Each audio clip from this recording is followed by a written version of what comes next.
बिना किसी प्रयास के हमारे पास आने वाली एकमात्र जो चीज है ना, वो है बुढ़ापा। याद रखिएगा ये बात आपको बहुत कुछ कहकर जाता है। और इसी तरह क्लास स्टार्ट करूंगा और बोलूंगा सक्सेस की 98 चैनल पर जो भी नए हैं, चैनल को सब्सक्राइब करने के बाद नोटिफिकेशन के बेल को दबा दीजिएगा, ताकि हर एक क्लास का वीडियो आप लोग देख पाएं। और इस क्लास का पूरा जो पीडीएफ है आप लोग सक्सेस की 98.in से जाकर डाउनलोड कर लीजिएगा। और इसका लिंक टेलीग्राम पर भी शेयर कर दूंगा, तो वहां से भी आप लोग डाउनलोड कर सकते हैं, जिसका लिंक आपको वीडियो के डिस्क्रिप्शन में दिया गया है। और क्लास स्टार्ट करने से पहले एक बार अपने क्लास का टाइमिंग देख लो। आज चौथा क्लास है मैथ का क्रैश कोर्स का। और एक बात मैं बता दूं, जो करंट अफेयर आपका रिवीजन क्लास चल रहा है, तो ये भी आप जरूर देखिएगा, ताकि आप पूरे साल का रिवीजन एक बार और अच्छे से कर पाओ।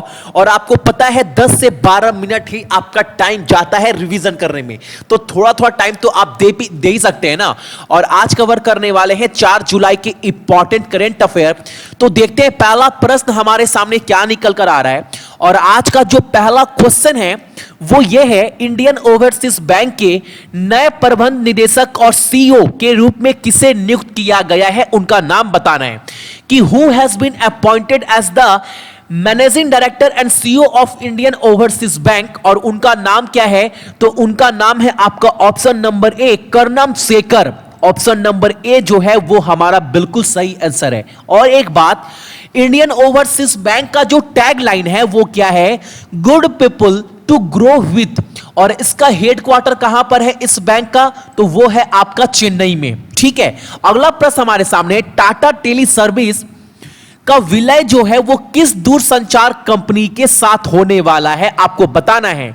और इसका जो विलय है, जो मर्जर है, वो होने वाला है एयरटेल के साथ। और एयरटेल के सीईओ कौन है, तो वो है आपका गोपाल विट्ठल। राइट। अगला प्रश्न है, विस्पर ऑफ टाइम, जो एक किताब अभी हाल फिलहाल में लॉन्च किया गया है न्यू दिल्ली में। और यह लॉन्च किया गया है किसके द्वारा, यह लॉन्च किया गया है स्मृति ईरानी के द्वारा। आपको बताना है इस किताब के लेखक कौन है। ठीक है, तो इसके लेखक कौन है, तो इसके लेखक है आपका Krishnan Saxena. Option number D जो है वो बिल्कुल सही आंसर है। और ये एक प्रोफेसर भी रह चुकी है दिल्ली में। ठीक है, याद रखिएगा। अगला प्रश्न हमारे सामने है, नाम बताना है उस भारतीय का जो प्रो बॉक्सर है जिन्होंने 2019 का वर्ल्ड बॉक्सिंग काउंसिल एशिया का टाइटल जीता है।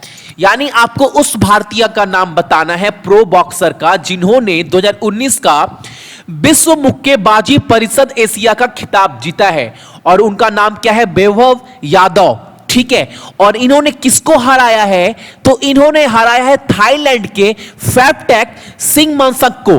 ठीक है, इन्होंने इनको हराया है। और ये हराकर इन्होंने क्या जीता है, विश्व मुक्केबाजी परिषद एशिया का खिताब 2019 का। ठीक है, किनको हराया है, तो फैपटेक सिंगमांसक। ठीक है, अगला प्रश्न हमारे सामने है, राकेश शुक्ला जिनका हाल फिलहाल में निधन हो गया है, वो पूर्व खिलाड़ी थे किस खेल के, आपको बताना है। तो ये थे क्रिकेट से जुड़े हुए खिलाड़ी। और एक बात मैं और बता दूं आप सभी को, इन्होंने 1982 में पहला टेस्ट खेला था इंडिया से। और ये रणजी ट्रॉफी जो है बिहार और दिल्ली से खेल चुके हैं। तो याद रखिएगा, राकेश शुक्ला जो है जिनका हाल फिलहाल में निधन हो गया है, वो एक क्रिकेट प्लेयर थे। अगला प्रश्न है हमारे सामने, इंडियन नेशनल रैली चैंपियनशिप 2019 जो है वो किस शहर में हुआ है, आपको बताना है। इंडियन नेशनल रैली चैंपियनशिप 2019 किस शहर में हुआ है। और ये एक कार रेसिंग गेम है। और ये कहां पर हुआ है, तो ये हुआ है आपका चेन्नई में। और तमिलनाडु का राजधानी है चेन्नई। और इसकी सीएम कौन है, तो वो है इड्डापड्डी के पलनीस्वामी। और गवर्नर कौन है आपका तमिलनाडु का, तो वो है बनवारी लाल पुरोहित। तो इसके विजेता कौन है, तो इसके विजेता है डीन मैस्करनस। ठीक है, यह भी आपको याद रखना है। अगला प्रश्न हमारे सामने है आज का, कि उड़ीसा जो है वो कौन सा कितना नंबर राष्ट्रीय मंडल टेबल टेनिस चैंपियनशिप 2019 जो होस्ट करने वाला है, वो कितना नंबर है। यानी जो उड़ीसा जो स्टेट है वो कितना number Commonwealth table tennis championship host करेगा, तो ये 21वां यानी 21st कॉमनवेल्थ आप बोल सकते हो टेबल टेनिस चैंपियनशिप है 2019 का, जो होस्ट करने वाला है आपका उड़ीसा। और उड़ीसा के सीएम कौन है? तो नवीन पटनायक। गवर्नर गणेशी लाल। और कैपिटल क्या है? तो वो है आपका भुवनेश्वर। ठीक है, अगला प्रश्न हमारे सामने है, निम्नलिखित में से किस आरबीआई डिप्टी गवर्नर के रूप में 1 वर्ष के कार्यकाल के लिए फिर से नियुक्त किया गया है? यानी उनको दोबारा 1 साल के लिए और ऐसा रिजर्व बैंक ऑफ इंडिया का डिप्टी गवर्नर बना दिया गया है। उनका नाम क्या है? तो उनका नाम है NS Viswanathan, option number D.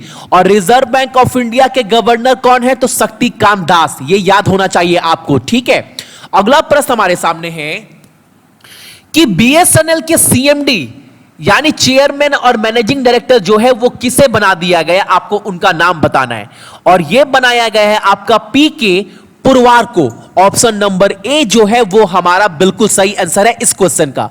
अगला प्रश्न है, नशा मुक्ति के लिए निम्नलिखित में से किसने टोल फ्री एक हेल्पलाइन नंबर जारी किया गया है? उस हेल्पलाइन नंबर, उसका हेल्पलाइन नंबर क्या है? तो 1908। किस चीज के लिए यह जारी किया गया है?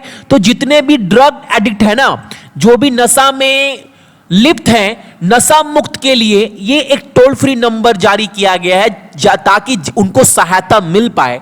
और यह जारी किया गया है किस स्टेट के द्वारा? तो यह जारी किया गया है आपका हिमाचल प्रदेश के द्वारा। ठीक है, और हिमाचल प्रदेश के सीएम कौन है? तो जयराम ठाकुर।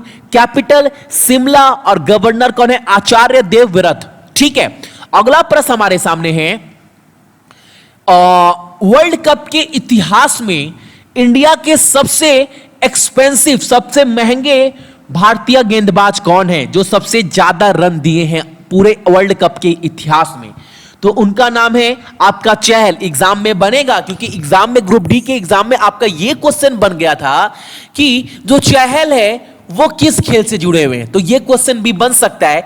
और एक बात मैं आपको और बता दूं, अगर एग्जाम में पूछ दे कि वर्ल्ड कप में सबसे महंगे बॉलर कौन है, इंडिया का नहीं सबसे महंगे, तो याद रखिएगा वो है आपका राशिद खान अफगानिस्तान के। लेकिन इंडिया की बात उठे तो वो है आपका चहल।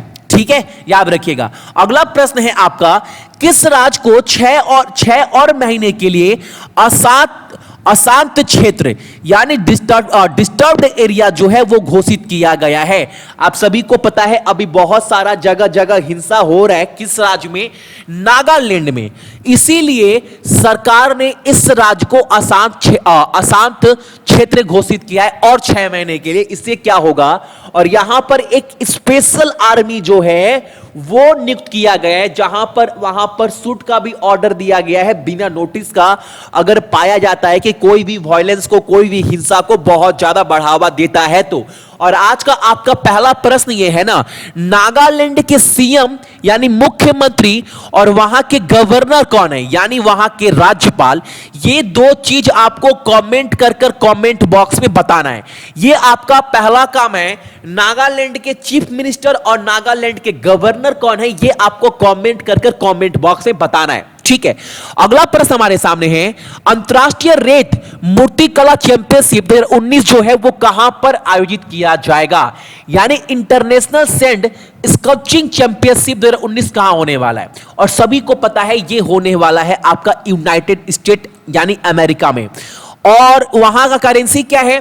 तो वहां पर डॉलर इस्तेमाल करते हैं। कैपिटल क्या है? तो वाशिंगटन डीसी। और वहां के राष्ट्रपति कौन है? तो डोनाल्ड ट्रंप। और एक बात बता दूं, इस रेत मूर्ति कला चैंपियनशिप में जो इंडिया को रिप्रेजेंट करेंगे उनका नाम क्या है? तो सुदर्शन पटनायक। आप सभी ने अगर बहुत बार सोशल मीडिया में देखा होगा कि समुद्र के किनारे बहुत अच्छे अच्छे बालू से मूर्ति बनाते हैं और ये उड़ीसा के रहने वाले, बहुत फेमस है। तो इंडिया को यही रिप्रेजेंट करने वाले हैं रेत मूर्ति कला चैंपियनशिप 2019 में, जो यूनाइटेड स्टेट में होने वाला है। ठीक है, आई थिंक पूरा क्वेश्चन आपको क्लियर हो गया होगा। अगला प्रश्न हमारे सामने है, 5 साल के लिए विश्व सीमा शुल्क संगठन यानी WCO World Custom Organisation Brussels के निदेशक के रूप में किसे चुना गया है? और यह चुना गया है प्रणब दास को। और ये पहले भारतीय हैं जिनको ऐसा पोस्ट मिला है। तो याद रखिएगा, क्वेश्चन बहुत इंपॉर्टेंट बन जाता है आपके एग्जाम के पॉइंट ऑफ व्यू से। तो ये थे आपके टॉप इंपॉर्टेंट करेंट अफेयर 4 जुलाई के इसका पूरा का पूरा पीडीएफ अभी जाकर डाउनलोड कर लीजिएगा सक्सेस की 98.in से, ताकि आपके पास रिवीजन करने के लिए रहे एग्जाम से पहले। और डेली सुबह में 4:30 बजे क्लास होता है। नोटिफिकेशन जाए नहीं जाए, एक बार सुबह उठकर 10 मिनट का क्लास देख लो, ताकि आप करंट अफेयर से पूरा अपडेट रहे। ठीक है। सो जितने भी मेरे भाई बहन देख रहे हैं सभी को बहुत बहुत गुड मॉर्निंग। आपका दिन बहुत अच्छा हो और अपने साथ साथ अपने मम्मी पापा का भी आप लोग ख्याल रखिएगा। ठीक है, चलिए।